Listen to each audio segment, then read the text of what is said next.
गांव में एक व्यक्ति ऐसा ही रहता था, वो हमेशा गांव वालों को परेशानी करता था। उसने विचार करा कि मैं मर जाऊंगा तो फिर इनको परेशान कौन करेगा। तो उसने क्या करा कि गांव वालों से कहा, भैया मेरी अंतिम सांसें चल रही है, मेरे प्राण छूट रहे हैं, मेरी उम्र हो गई 90 साल की, अब मैं मर रहा हूं। मरने वाले की अंतिम इच्छा पूरी करना चाहिए।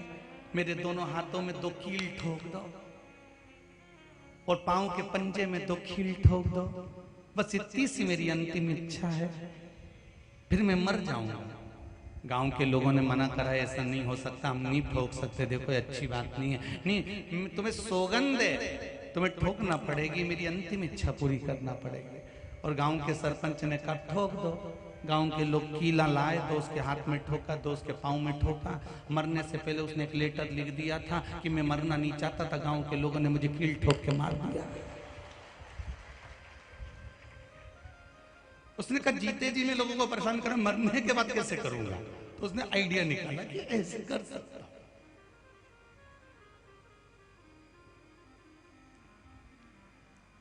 कोई होता है जो पुण्य कराता है, कोई होता है जो भजन कराता है, कोई होता है जो सत्कर्म कराता है। इसलिए शंभु शरणे पड़े मांगू घड़ी घड़ी, दुख काटो दया करी न दर्शन आपो। ये शिव की कृपा, ये शंकर की अविरल भक्ति।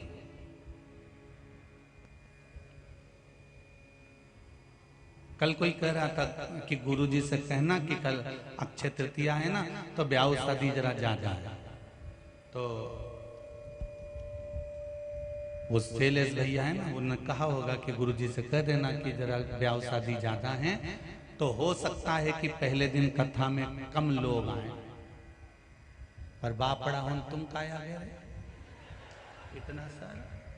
अब इन्होंने तो कहा कि पहले दिन कम लोग आवेंगे, ऐसा तो हमारा इतना सा कहना था शैलेश भैया, जितने बैठे हैं इनके भी किसी संबंधी की यहाँ का शादी हो रही होगी। पर संबंध 2 तरह के होते हैं। एक वो संबंध जिसको निभाना था वो वहां चले गया, और एक संबंध जिसको शंकर से निभाना था वो यहाँ आ गया। ये संबंध की बात है।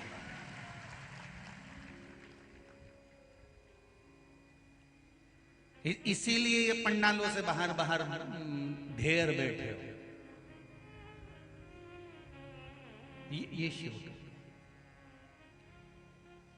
मैंने तेरे ही भरोसे, ओ बाबा तेरे ही भरोसे, हवा बिच उड़ती जवानी, बाबा डोर हटो छठी में कटती जवानी, ओ भोले मैं तेरी पतंग, शंभो मैं तेरी पतंग, हवा बिच उड़ती जावांगी, बाबा डोर हथो छठी ना मैं कटी जाऊंगी।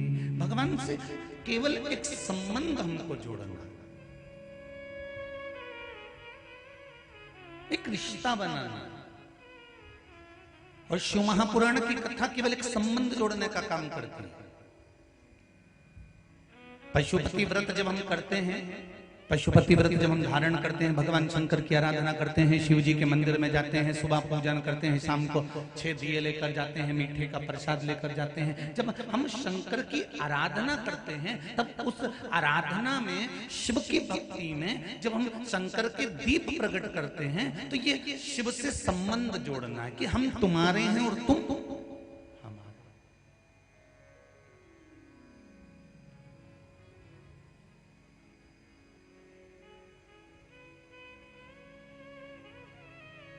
यहां भोलेनाथ जी से संबंध जोड़ना। और एक बात बहुत अच्छे से ध्यान रख लीजिए,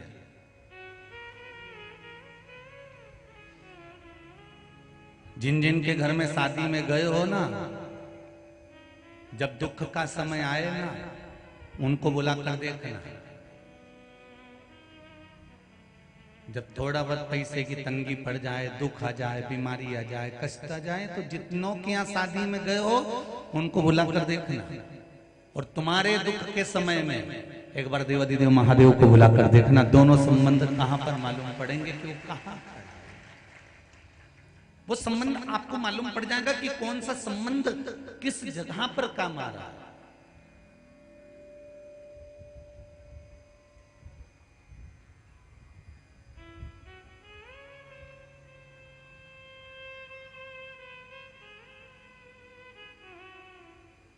महाराज, परिवार, रिश्ते, नाते, ये तो घर तक के साथी हैं,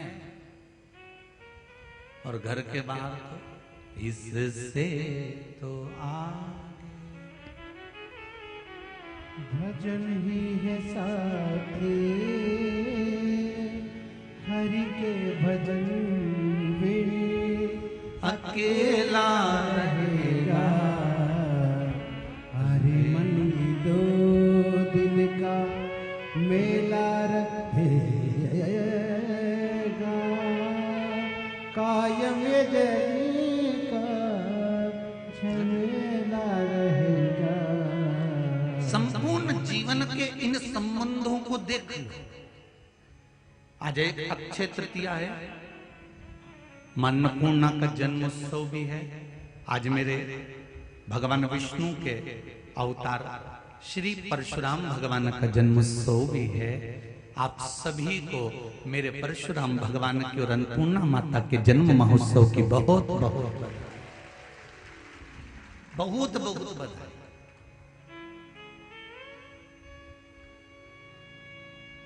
आपको कथा में पहले भी कहा था, राम और परशुराम में एक ही अंतर है। राम जी ने प्रूफ पर प्रूफ दिया। सीता जी की अग्नि परीक्षा हुई, सीता जी को छोड़ दिया गया, किसी के शब्दों पर ध्यान दिया गया। मेरे राम और परशुराम जी में एक अंतर है, राम जी हर समय पर प्रूफ देते रहे, बताते रहे, दुनिया के लोगों को साधते रहे, प्रूफ पर प्रूफ देते रहे। और परशुराम भगवान ने कोई प्रूफ नहीं दिया, बस उन्होंने तो फरसा उठाया और जो निपटाना चालू करा। दादा, किसी ने प्रूफ ही नहीं मांगा। कौन मांगा?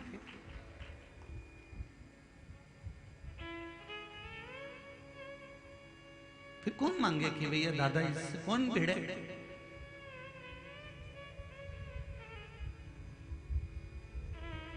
भगवान विष्णु ने जो रूप रखे हैं वो साधारण नहीं रखे।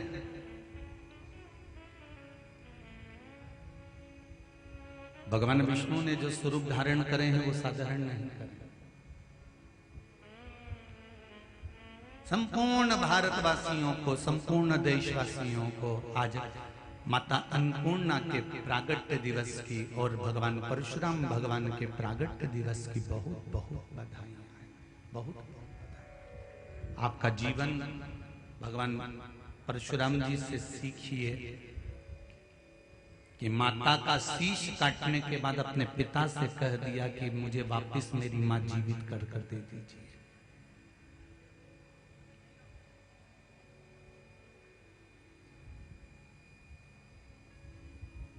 कितनी सुंदर बात कही है, जरा समझ लेना। परशुराम भगवान से आज मां नर्मदा शिव महापुराण की कथा में बैठे हो। आस्था चैनल पर जितने लोग सुन रहे हैं, फेसबुक यूट्यूब पर जितने लोग सुन रहे हैं, और इस पावन पंडाल में सिमली अर्चन में जितने लोग सुन रहे हैं, ध्यान देना। परशुराम भगवान से कहा गया कि माता का सिर काट दो, और ने सिर काट दिया। और बाद में परशुराम भगवान के पिताजी ने पूछा कि तुझे क्या दूं, तो कहा मेरी माता को जीवित कर दो। इतनी सी बात हमको सीखना है परशुराम भगवान से कि नर्मदा जी के घाट पर जाकर नारियल फोड़ो, मना नहीं है, खूब फोड़ो, मना नहीं है, शीश काटा, काट दिया परशुराम भगवान ने, पर बाद में कह दिया कि इस शीश को आप जोड़ दीजिए। भगवान से, पिता से कहा कि इसको जोड़ दो। उसी तरह माता नर्मदा के घाट पर जाकर नरियल फोड़ो मना नहीं है, अगरबत्ती लगाओ मना नहीं है, दीप लगाओ मना नहीं है, पूजन करो मना नहीं है, पर इतना याद रखना कि नारियल के ऊपर की जो नट्टी है, पॉलीथीन है, चना चिरौंजी या प्रसाद का जो डब्बा है, उसको मां नर्मदा के घाट पर मत छोड़ो, ना जल में छोड़ो, उसको वापस लाओ और कहीं पेड़ के नीचे डाल दो।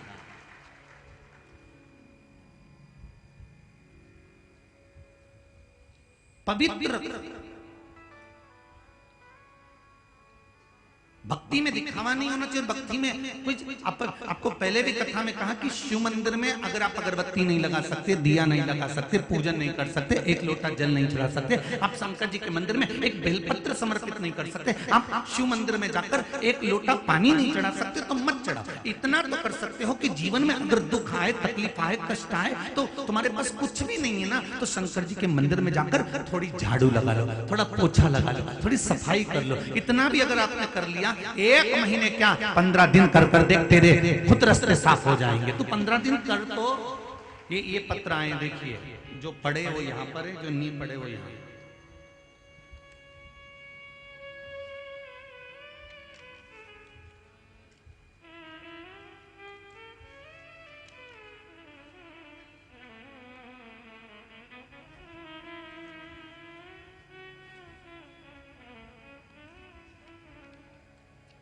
नरेंद्र सिंह जी राजपूत, पिपरिया, जिला नर्मदापुरम।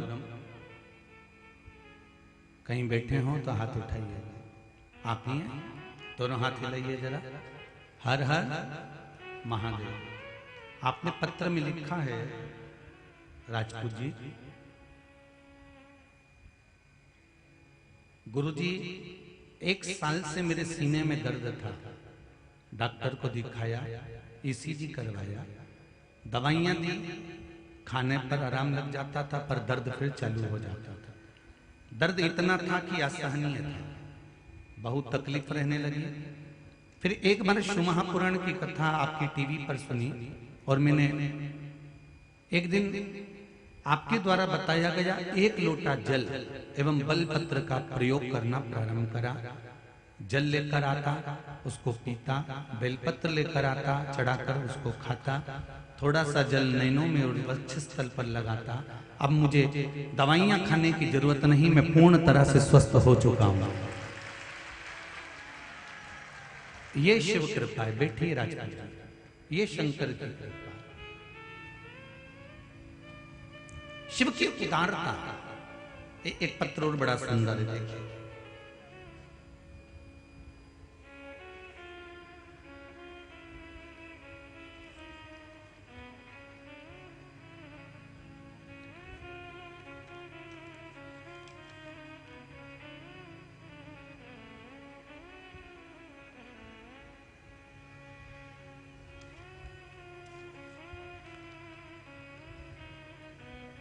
आशा राजपूत, इटारसी से आई हूं, ग्राम भट्टी। कहीं बैठी हो? आप ही हैं? दोनों हाथ हिला दीजिए पीछे से। हाँ, दोनों हाथ हिला। हर हर महादेव। आशा जी, आपने लिखा है 2 साल से लगातार आपकी कथा सुन रही हूं, महादेव की बड़ी सुंदर कथा का वृतांत सुनती हूं, जिसकी मैं कल्पना भी नहीं कर सकती। ऐसी कृपा मेरे भोलेनाथ ने मुझ पर कर दी। मेरा बेटा एक शादी में गया था, उसकी पुरानी रंजिश के कारणवश मेरे बेटे को 10 लड़कों ने घेर लिया और तलवार और चाकुओं से वार करना प्रारंभ कर दिया। 16 लोगों ने चाकू से वार करा था, तलवार से वार करा था। बेटा घबरा गया, गिर गया। उस बेटे ने केवल एक बार मुख से शंकर का स्मरण करा, और क्या देखता है कि वहां से एक पुलिस की गाड़ी आ रही है जिसमें टीआई बैठे हुए हैं। उन्होंने देखते से टीआई ने तुरंत उस बच्चे को उठाया, मेरे बेटे को उठाया, और डॉक्टर के पास में हॉस्पिटल लेकर गया। पहले प्रशासन का काम होता है कि जो है उनको पकड़ना, पर पकड़ा बाद में। पहले उसको डॉक्टर के पास टीआई साहब लेकर गए। गुरुदेव, डॉक्टर ने कहा 3 घंटे तक पेट में चक्कू पड़े रहने पर और इतने घाव हो जाने पर तो इसको मर जाना था, पर यहां तक अगर ये जिंदा आया है तो इसके ऊपर कोई कृपा ही होगी। उस बच्चे ने डॉक्टर से कह दिया, गुरुदेव मेरी माँ पशुपति व्रत करती है, मुझे भोले बाबा मरने नहीं देगा। ये पत्र में लिखा है आशा जी आपने, मेरी माँ पशुपति व्रत करती है, मुझे भगवान मारने नहीं देंगे, ये विश्वास है। और मेरा बेटा आज वापिस मेरे घर आ गया, ये शिव की ही कृपा है। इतने चाकू इतने तलवार से। बैठो बहन, हर हर महा। शिव की कृपा किसको कहते हैं? अकाल मृत्यु वो मरे जो काम करे, चंडाल का और काल उसका क्या बिगाड़े, जो भक्त हो महाकाल का। अगर शंकर जिसको रख रहे हैं उसको दुनिया का कोई नहीं चख सकता।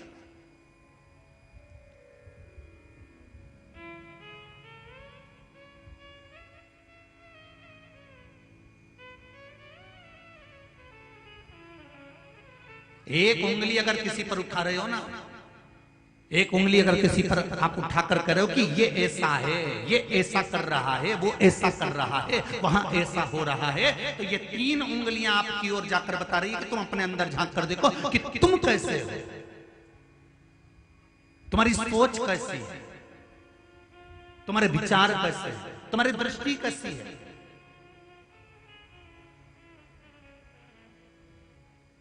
कितना लोग अहंकार, काम, वासना, तृष्णा, आसक्ति कितनी भरा चुकी।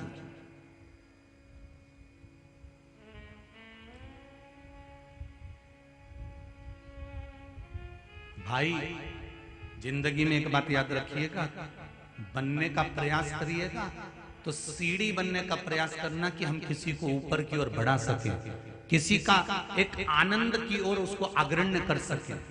ये नहीं कि सीढ़ी के पाए तोड़कर उसको नीचे गिरा दिया जाए। प्रयास करना कि आगे बढ़ने का हम और प्रयास करें कि इसको और बढ़ाया जाए।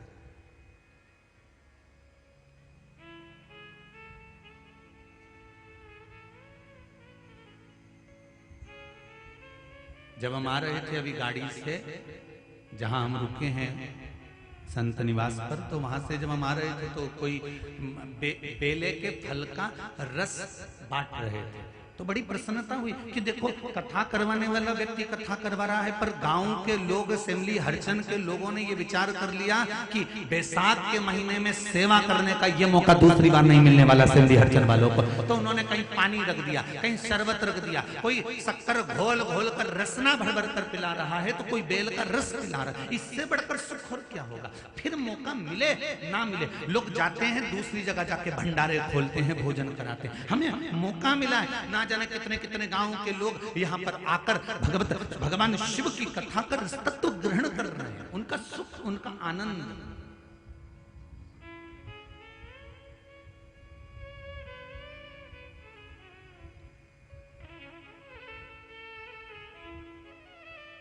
और माई नर्मदा के तट पर तो ढेर संत, साधु, सन्यासी, तपस्वी, ब्राह्मण, जोगी सब निवास करते हैं। मेरा एक निवेदन जजमान परिवार से बस थोड़ा सा रहेगा कि कोई अगर नर्मदा तट के कोई संत आ रहे हों, साधु आ रहे हों, कोई सन्यासी लोग आ रहे हों, तो उनके लिए बैठने के लिए कल से एक ब्लॉक छोटा सा बना देना, जिससे संत लोग आगे बैठकर आराम से कथा का रसतत्व ग्रहण कर सके। बस इतना सा। कोई साधु, कोई सन्यासी, कोई तपस्वी, कोई संत जन कोई भी आए नर्मदा तट का, वो नर्मदा महारानी की गोद का पुत्र है, वो सुने कथा रसतत्व।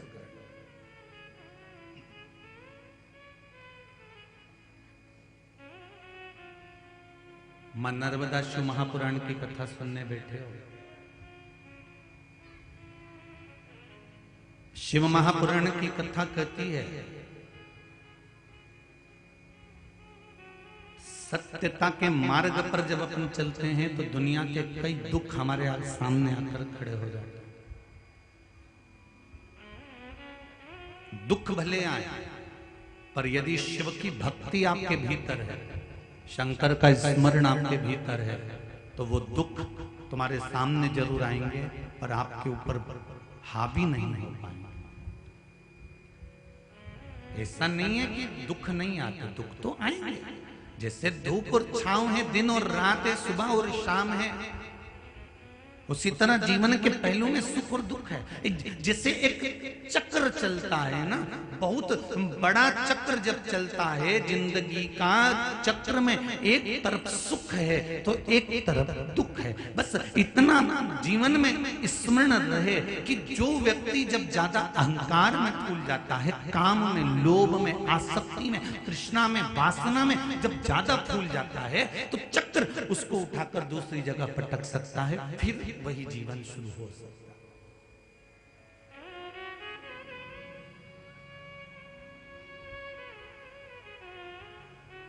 भगवान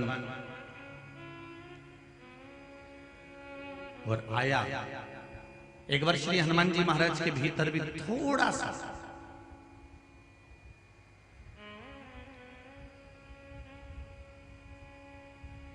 श्री हनुमान जी महाराज के भीतर भी छोटा सा, थोड़ा सा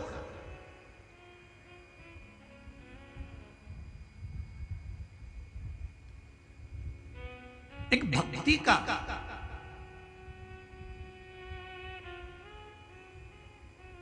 थोड़ी सी अभिमतता सामने प्रकट हो गई और भगवान राम बैठे थे सिंहासन पर, भगवान मेरे सीताराम सरकार सिंहासन पर बैठे हुए थे, हनुमान जी महाराज उनकी मस्ती में बैठे हुए थे। हनुमान जी महाराज ने आकर सीताराम सरकार से कहा, राघव जी से कहा, स्वामी मेरे मन में एक अभिलाषा है। क्या अभिलाषा? मैंने आपकी सेवा करी, आपकी सेवा में मैं लगा रहा, पर मेरी एक इच्छा है। क्या इच्छा? मुझे शंकर भगवान और माता पार्वती का दर्शन करना।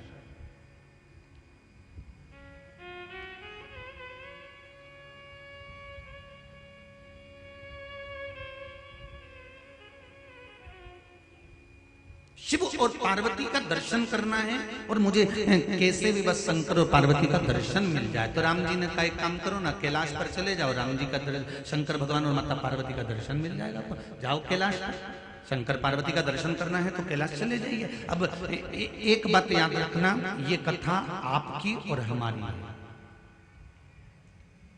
थोड़ा ध्यान दीजिएगा इस कथा। मेरे हनुमान जी महाराज जी को राम जी का दर्शन हो रहा है, मेरे हनुमान जी को सीता जी का दर्शन हो रहा है, मेरे हनुमान जी को माता कौशल्या कैकेयी सुमित्रा जी का दर्शन हो रहा है, मेरे हनुमान जी को भगवान विष्णु का दर्शन हो रहा है, मेरे हनुमान जी को देवऋषि नारद का दर्शन हो रहा है, मेरे हनुमान जी को सभी देवी देवताओं का दर्शन हो रहा है। पर हनुमान जी ने यह संवाद भगवान राम जी से कहा कि मुझे शंकर और पार्वती का दर्शन नहीं हो रहा, उनका मुझे दर्शन करना।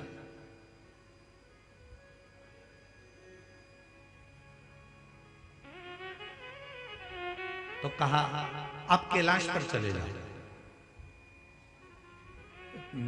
हनुमान जी महाराज ने कहा कैलाश पर्वत पे, हाँ क्या वहां पर शंकर पार्वती का दर्शन हो जाएगा? बिल्कुल हो जाएगा, जाओ जरा कैलाश पर। और हनुमान जी महाराज सीताराम सीताराम सीताराम सीताराम सीताराम सीताराम करते करते करते करते कैलाश पर पहुंच।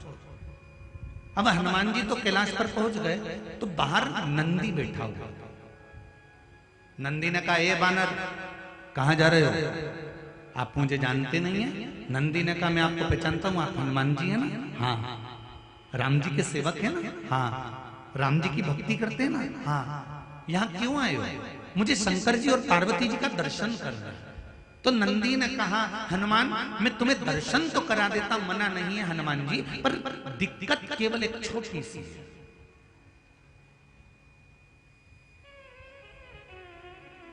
सेमली अर्चन वालों, मां नर्मदा शिव महापुराण की कथा सुनने के लिए बैठे हो, इसलिए नर्मदा जी की इस कथा को सुनना जरूरी है। क्या हनुमान जी को शंकर जी का दर्शन क्यों नहीं हुआ? क्या कमी रह गई थी हनुमान जी के पास में? जो राम जी की सेवा में दिन रात डूबे हुए थे, उनके पास कमी क्या थी? जो माता सीता के कहने पर अपने तन पर सिंदूर डाल लेते हैं, उनके पास कमी क्या थी? जो दौड़कर लंका पर चढ़ाई कर सकते हैं, उनके पास कमी क्या रह गई थी जो शंकर और पार्वती का दर्शन नहीं हुआ कैलाश जाने पर।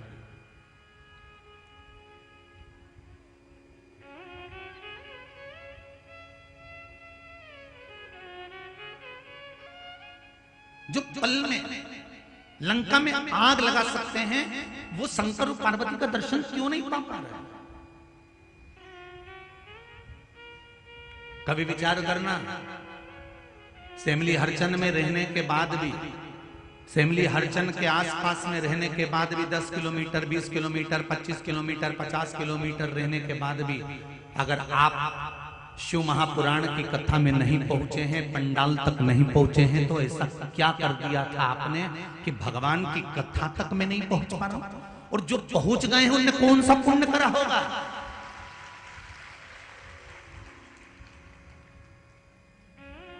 मेरा तो माताओं से भी कहना है, अपने अपने पतियों से कह देना, कमाने के लिए जिंदगी पड़ी है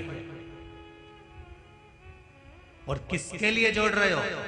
सवेरे 8 बजे से दुकान खोलकर बैठते हो, रात के 9 बजे तक दुकान खोलकर बैठते हो, किसके लिए कमा रहे हो?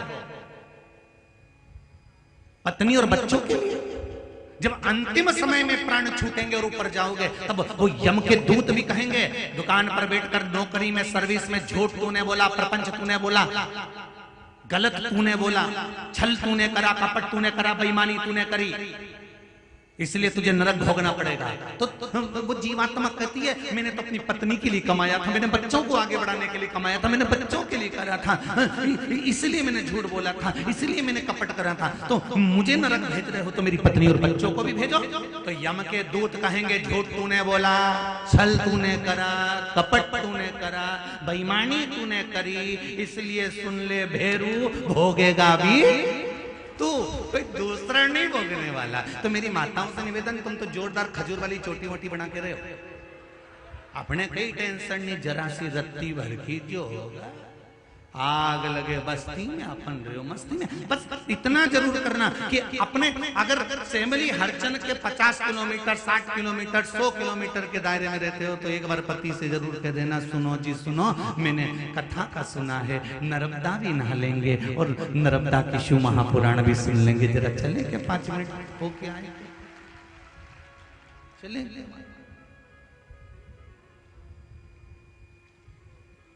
बैसाख महीने में जो नहीं आ पा रहे हैं, उनसे भी निवेदन है, ये शिव महापुराण की कथा, नर्मदा जी और शंकर की कथा आपके दरवाजे तक आ रही, दिल से डुबकी लगाओ,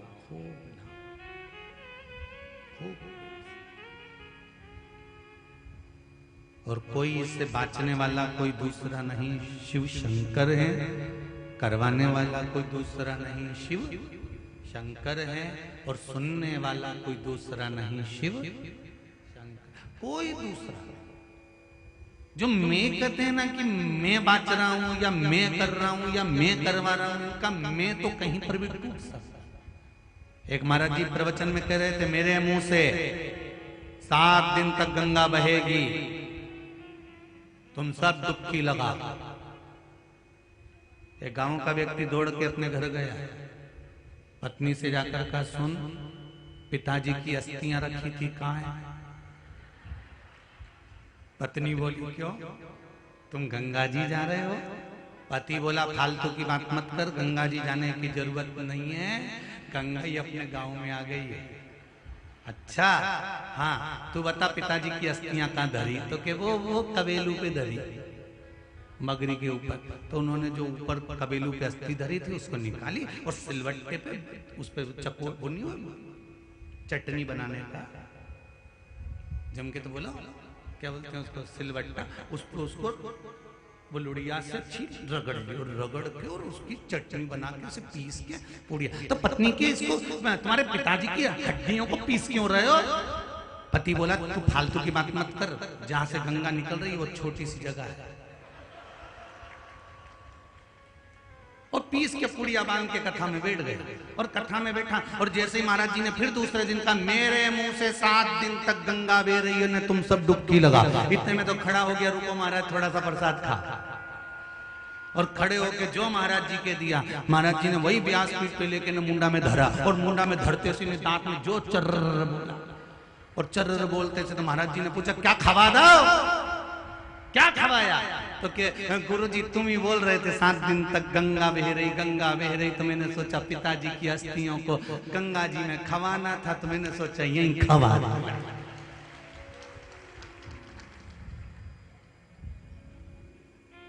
तो जहां मैं जुड़ा हुआ है, जहां पर अहंकार जुड़ा हुआ, वो अहंकार कभी भी समाप्त हो सकता।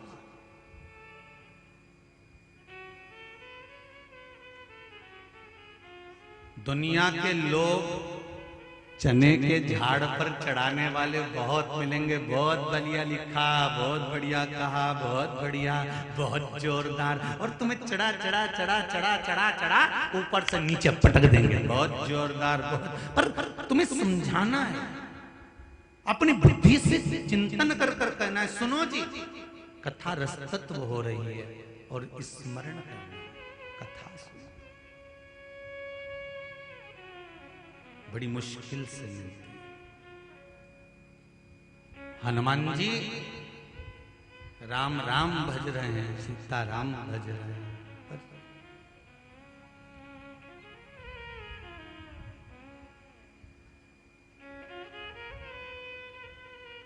कहां आ रहा? मुझे शिव जी का दर्शन करना, शिव जी का दर्शन। ओ हनुमान जी से नंदीश्वर कह रहे हैं कि तुम्हें शंकर जी का दर्शन नहीं हो सकता, वापिस लौट जाओ। मुझे जानते हो आप? हनुमान जी ने कहा मुझे पहचानते हो? हाँ पहचानता हूं। जब थोड़ा सा अहंकार व्यक्ति का ऊपर बढ़ता है ना, तो वो कह देता तुम मुझे जानते हो।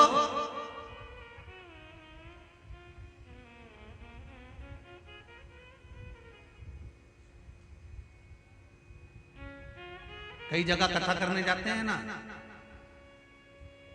तो वहां पर लोग आकर बोलते हैं हम उनके आदमी हैं,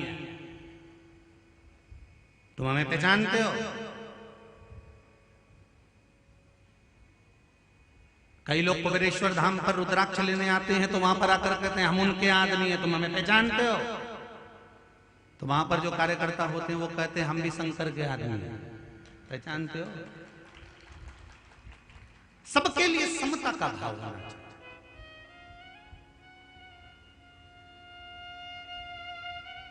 अगर एक गरीब व्यक्ति भी रुद्राक्ष लेने खड़ा है, तो एक सेठ साहूकार भी रुद्राक्ष लेने के लिए खड़ा हुआ है। समता का भाव रखिए, दृष्टि में सम रखिए।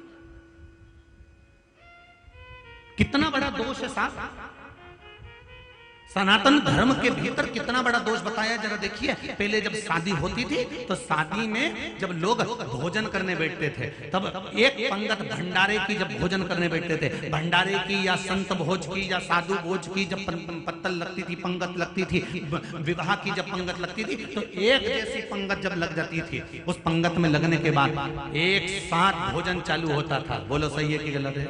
एक साथ भोजन करने के बाद लोग उठते थे,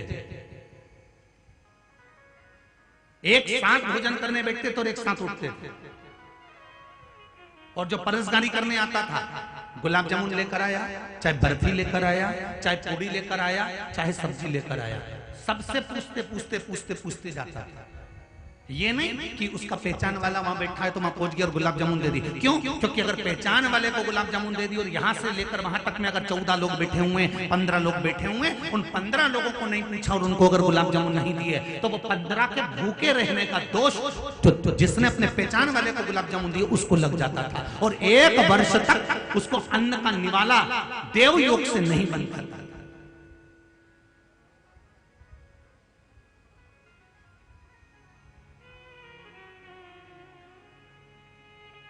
क्यों आई पृथ्वी पर नर्मदा जी? शंकर भगवान के शरीर का पसीना नर्मदा जी के रूप में कैसे प्रकट हो गया? क्यों आई पृथ्वी पर? कौन थी ये पूर्व में? हम तो केवल इतना जानते हैं कि शंकर जी के शरीर का पसीना निकला तो नर्मदा थी कौन? इसका पूर्व जन्म क्या है? कौन थी?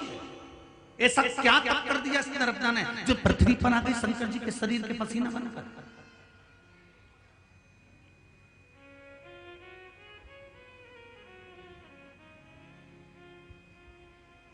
बहुत सारे प्रश्न हैं मां नर्मदा जी से जुड़े हुए कि पूर्व में नर्मदा कौन थी, कहां से आई।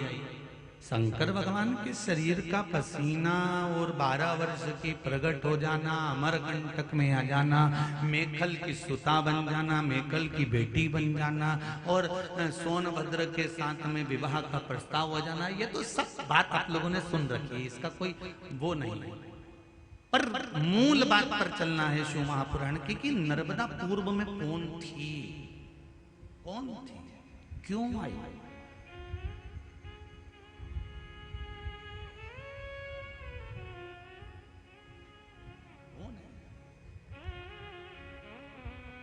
जिसके तब साधना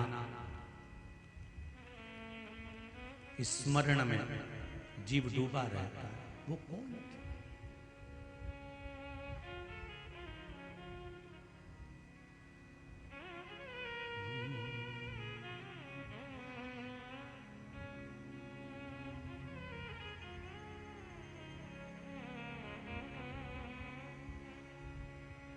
तेरे जल में नहा के सब तर जावे रेवा हो रेवा। तेरे जल में नहा के सब तर जावे रेवा हो रेवा। रेवा हो रेवा, रेवा हो रेवा, रेवा हो रेवा,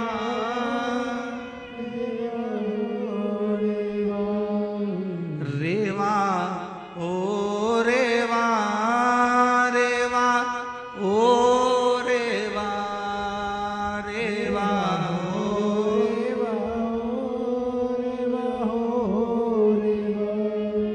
तेरे जल में नहा के सब तर जावे रेवा हो रेवा।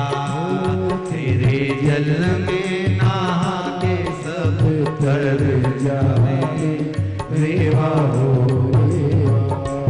तेरे जल में नहा के सारे तर जावे रेवा हो रेवा। तेरे जल में नहा के सब तर जावे रेवा हो रेवा। तेरे जल में नहा के सब तर जावे रेवा हो रेवा। तेरे जल में नहा के सब तर जावे रेवा हो रेवा। रेवा हो रेवा, रेवा हो रेवा, रेवा हो रेवा, रेवा हो रेवा, रेवा हो रेवा, रेवा हो रेवा, रेवा हो रेवा, रेवा हो रेवा, ओ रेवा हो रेवा, रेवा हो रेवा, रेवा हो रेवा, ओ रेवा हो रेवा, रेवा हो रेवा, रेवा हो रेवा, रेवा हो रेवा। तेरे जल में नहा के सब तर जावे रेवा हो रेवा। तेरे जल में नहा के सब तर जावे रेवा हो रेवा। तेरे जल में नहा के सब तर जावे रेवा हो रेवा। तेरे जल में नहा के सब तर जावे रेवा हो रेवा। बड़े भाव से जय हो।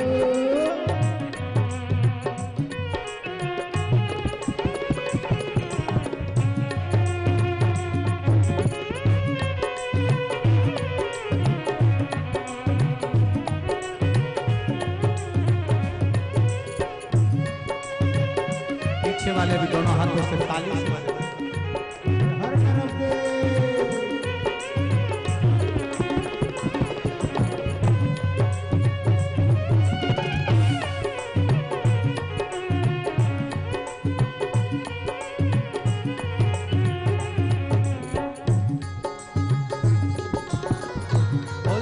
यशोदा महारानी की।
जल में विष्णु बसे हैं, तेरे जल में विष्णु बसे।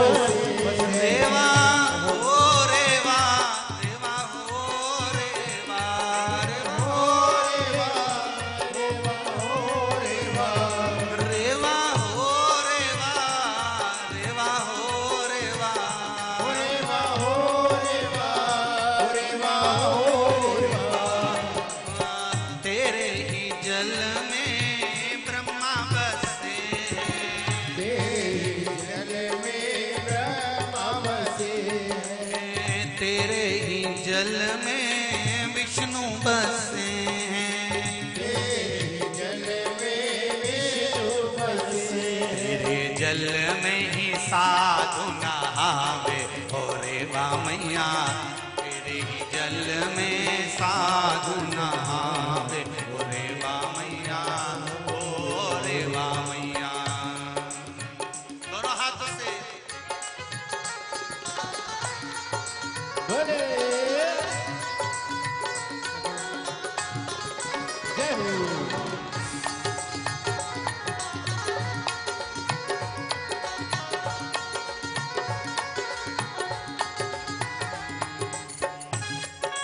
बड़े आनंद में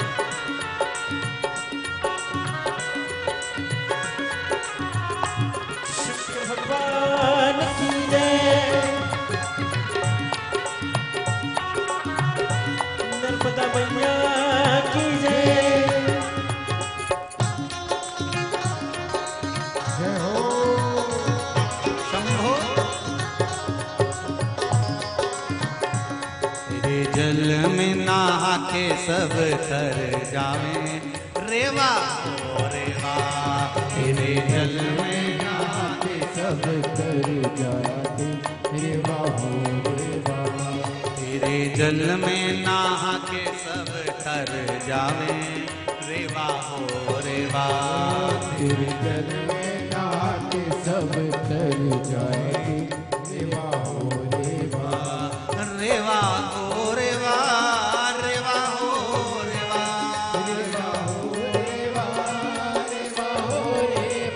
ओ रेवा हो रेवा, रेवा हो रेवा, रेवा हो रेवा, रेवा हो रेवा,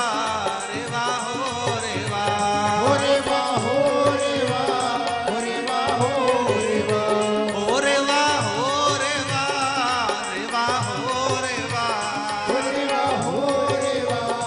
रेवा हो रेवा।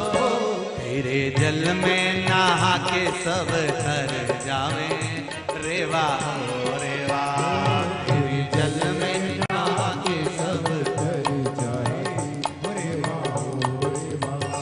तेरे जल में नहा के सब तर जावे रेवा हो रेवा, तेरे जल में नहा के सब तर जाए रे बाहो रे बाबा।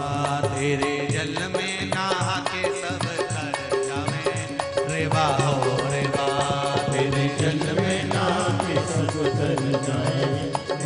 हो रे वाह। तेरे जल में नहा के सब तर जावे रे वाह हो रे वाह। तेरे जल में नहा के सब तर जाए रे वाह हो रे वाह। नर्मदे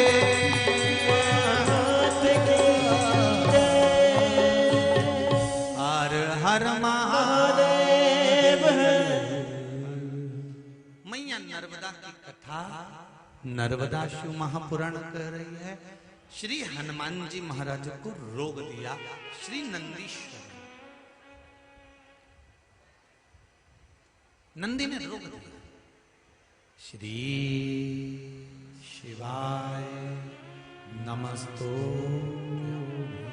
जितने आस्था चैनल पर कथा सुन रहे हो, जितने फेसबुक यूट्यूब पर सुन रहे हो, जितने पंडाल में सुन रहे हो, आज मंत्र का जाप कर लो अक्षय होने के लिए। श्री शिवाय नमस्तु।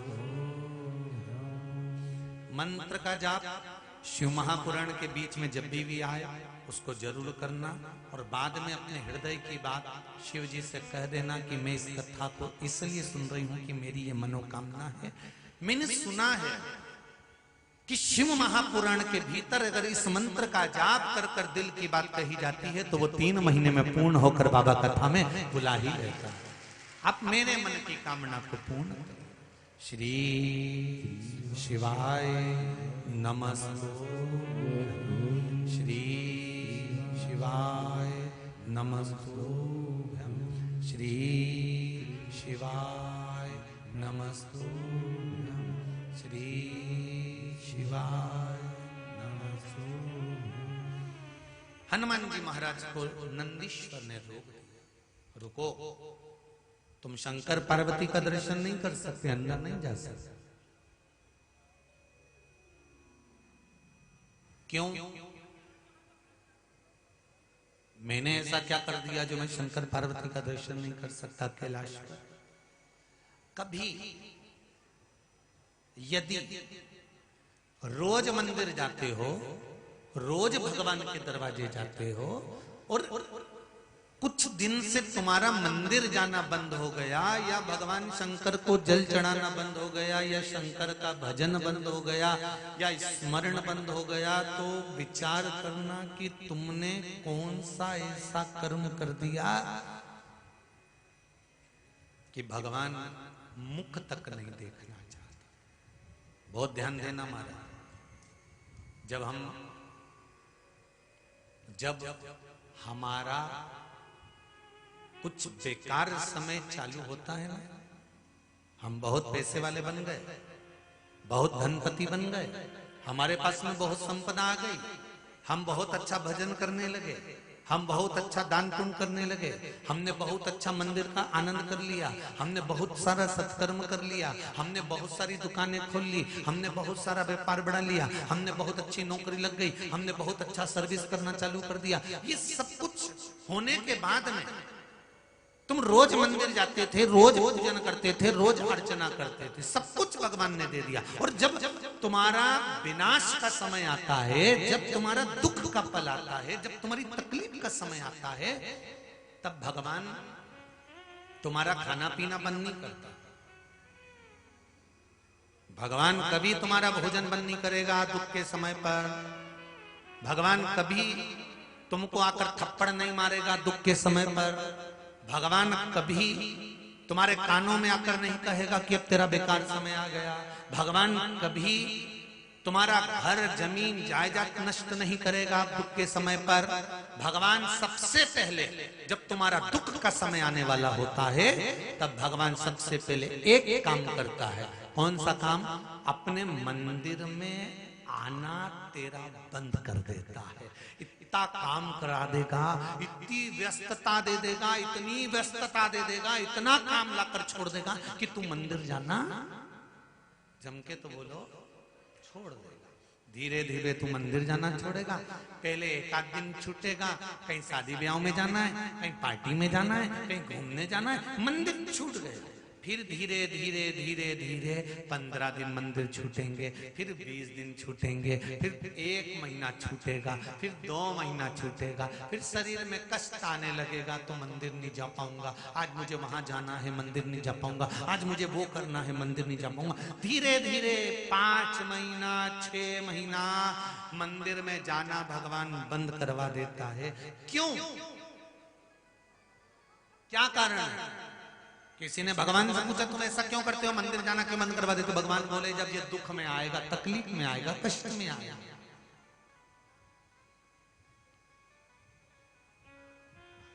कष्ट की घड़ी जब इसके पास में आएगी तब मैं इसको दुखी नहीं देख सकता।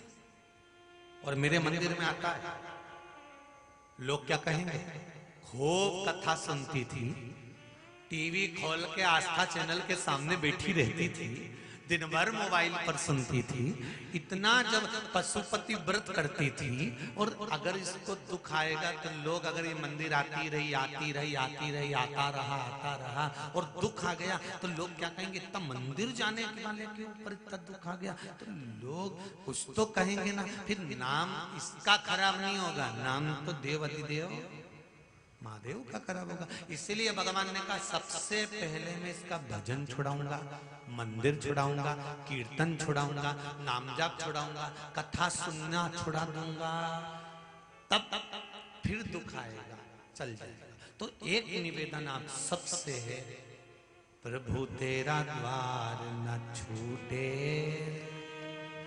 छूट जाए संसार, प्रभु तेरा संगी छूटे, साथी छूटे, सब कोई छूटे, छूट जाए परिवार, प्रभु तेरा द्वार ना हे भगवान, सब कुछ छूट जाए, हमारा कुटुंब, कबीला, नाते, रिश्ते सब कुछ छूट जाए, पर इतनी कृपा मेरे भोलेनाथ करना, नहीं छूटे तेरा भजन और कीर्तन, ना सत्संग छूटे, नहीं छूटे तेरी कथा कीर्तन, ना पुराण छूटे। हे भगवान, सब छूट जाए पर ये नहीं छूटे। अगर ये छूट गया तो फिर समझ लो घड़ी चलते चलते चलते चलते दुख की ओर आने लगी, फिर आने लगी। तेरे दरवाजे की चाकरी, तेरे दरवाजे की नौकरी, एक पत्र आया,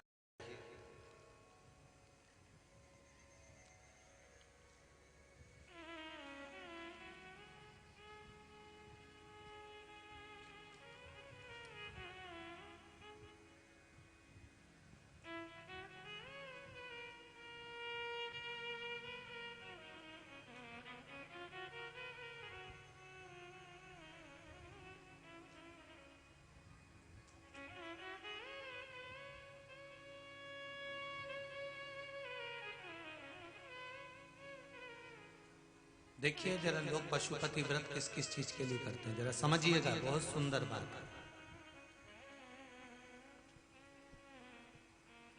मेरा नाम रक्षा चौरसिया, ग्राम सिंहपुर, बड़ा जिला नरसिंहपुर से आई हूँ।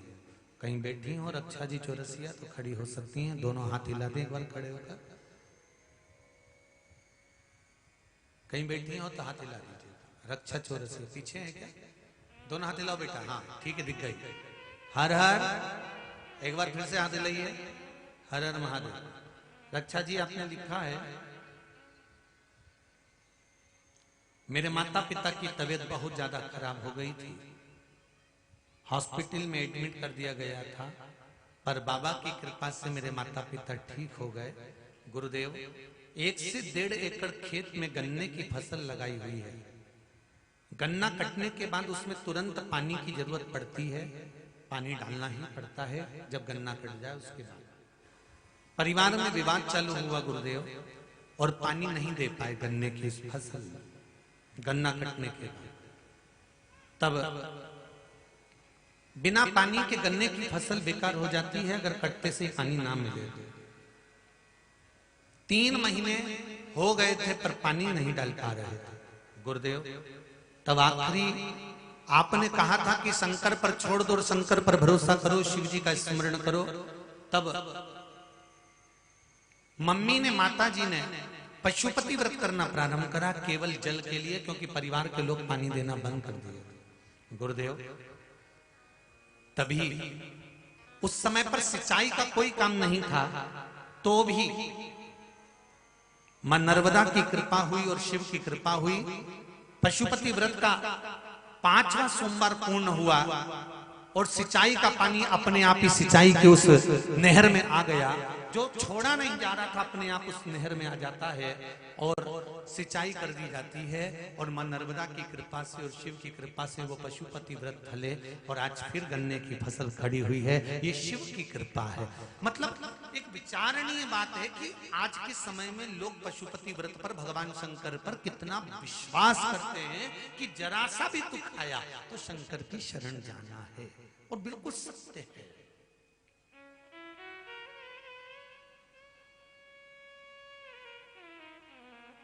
छूट जाए संसार प्रभु तेरा द्वार न छूटे। बस भगवान से ये निवेदन करते रहना कि भगवान सब कुछ छूटे। माना दुख आ रहा है, तकलीफ आ रही है, कष्ट आ रहा है, पर दुख की घड़ी में भी जिस समय पर सुख और दुख का मिलन होने वाला होता है, सुख जा रहा होता है, दुख आ रहा होता है, उस मिलन के बिंदु में शंकर की भक्ति और शंकर का द्वार और शिव महापुराण को कभी मत छोड़ना, तो शंकर उस दुख की घड़ी में तुमको नहीं छोड़ेगा। वो दुख की घड़ी में नहीं छोड़ेगा। प्रत्येक समस्या का हल एक लोटा जल शिव को चढ़ाते रहो, बस फिर दुख आएगा भी तो मालूम नहीं पड़ेगा।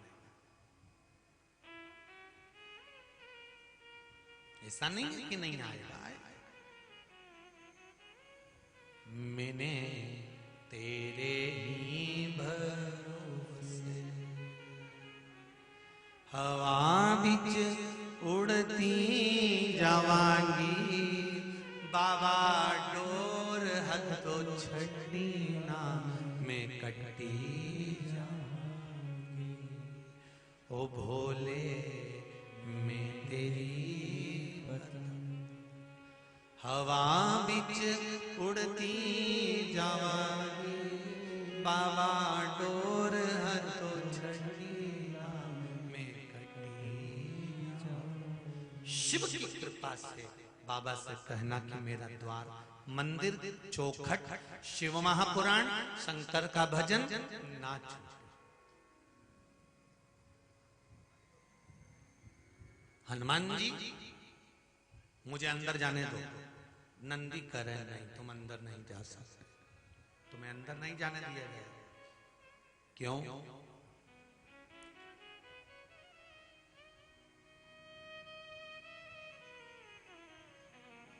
तुम्हें शिव और पार्वती का दर्शन नहीं मिलेगा। ऐसा मैंने क्या कर दिया